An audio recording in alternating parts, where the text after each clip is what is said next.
আসসালামু আলাইকুম, welcome back to my channel Ania's kitchen. আশা করছি আপনারা সবাই ভালো আছেন। আজকে নিয়ে এলাম বিকেলের জন্য ঝটপটভাবে একদমই মুচমুচে আলু পাকোড়ার রেসিপি। খুবই সহজ এই আলু পাকোড়া বিকেল কিংবা সন্ধ্যার চায়ের সাথে দারুণ মানায়, সেই সাথে বানাতেও সময় লাগে খুবই কম।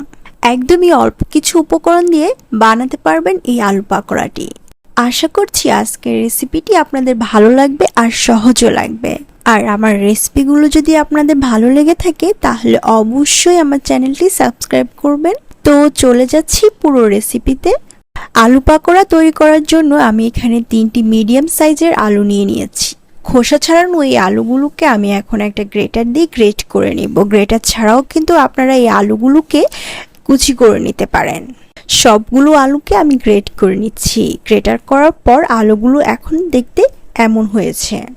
এবার এই আলুগুলোকে খুব ভালোভাবে আমি ধুয়ে পরিষ্কার করে নিব। 2 থেকে 3 বার পানি পরিবর্তন করে এই আলুগুলোকে আমি ধুয়ে নিচ্ছি। পাকোড়াগুলিকে অনেক বেশি ক্রিস্পি করার জন্য কিন্তু আলুগুলোকে খুব ভালো করে ধুয়ে নিতে হবে।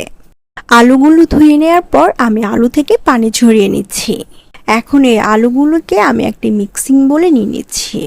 এবার আমি এখানে দিয়ে দিচ্ছি 1/4 কাপ ময়দা, সঙ্গে দিয়ে দিচ্ছি 1/4 কাপ কর্নফ্লাওয়ার। পেঁয়াজ কুচি দিয়ে দিচ্ছি আমি এখানে 2 টেবিল চামচ, ধনেপাতা কুচি দিয়ে দিচ্ছি 1 টেবিল চামচ, 1 চা চামচ দিয়ে দিচ্ছি কাঁচামরিচ কুচি, লবণ দিয়ে দিচ্ছি 1/2 চা চামচ, লাল মরিচের গুঁড়া দিয়ে দিচ্ছি 1/2 চা চামচ, গরম মশলার গুঁড়া দিয়ে দিচ্ছি 1/4 টিস্পুন, কালো গোলমরিচের গুঁড়া দিয়ে দিচ্ছি 1/4 টিস্পুন, আদা গুঁড়া দিয়ে দিচ্ছি 1/4 টিস্পুন, রসুন গুঁড়া দিয়ে দিচ্ছি 1/4 টিস্পুন। এগুলো যদি আপনাদের হাতের কাছে না থাকে আপনারা চাইলে বাদ দিতে পারেন। এখন এই সব কিছুকে আমি একসঙ্গে খুব ভালো করে মিশিয়ে নিচ্ছি।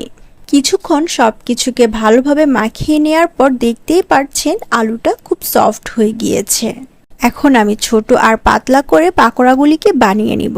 পাকোড়াটা পাতলা করে বানালেই কিন্তু অনেক বেশি ক্রিস্পি হবে। চুলায় একটা প্যানে আমি পরিমাণ মতো তেল দিয়ে দিয়েছি। এরপর আমি একটা একটা করে পাকোড়া এখানে দিয়ে দিব। সবগুলি পাকোড়া একসঙ্গে ভাজা যাবে না, আমি 2 বার পাকোড়াগুলিকে ভাজবো। সবগুলি পাকোড়া তেলে দেওয়ার পর আমি এখন চুলাটাকে বাড়িয়ে মিডিয়াম আর হাইয়ের মাঝামাঝি রেখেছি। কম হিটে ভাজলে কিন্তু এই পাকোড়াগুলি মুচমুচে হবে না।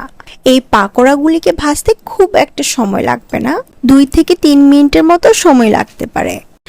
এক পাশ থেকে যখন কিছুটা কালার চলে আসবে তখন আমি পাকোড়াগুলিকে উল্টিয়ে দিচ্ছি। এই পাকোড়াগুলি কিন্তু বেশ ক্রিস্পি হয়ে গেছে। আমি আর পাকোড়াগুলিকে বেশি ভাজবো না। আমি এখন পাকোড়াগুলিকে তেল থেকে ঝরিয়ে তুলে নিব। আপনারা চাইলে কিন্তু এই পাকোড়াগুলিকে আরেকটু ডার্ক করে ভাজতে পারেন, তবে আমার কাছে এরকমই ভালো লাগে তাই আমি তুলে নিলাম। আমি একটু আপনাদেরকে দেখিয়ে দিচ্ছি এই পাকোড়াগুলি কতটা ক্রিস্পি হয়েছে।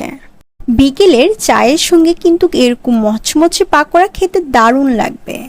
আশা করছি আমার আজকের রেসিপিটি আপনাদের কাছে ভালো লেগেছে আর সহজও লেগেছে।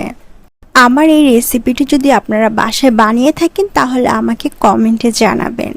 আর ভালো লেগে থাকলে একটা লাইক দিবেন। আর অবশ্যই আমার চ্যানেলটি সাবস্ক্রাইব করবেন আমার পরবর্তী রেসিপিগুলি দেখার জন্য। সো আজকে এখানেই বিদায় নিচ্ছি। চলে আসবো নেক্সট কোনো রেসিপি নিয়ে। সবাই ভালো থাকবেন। আল্লাহ হাফেজ।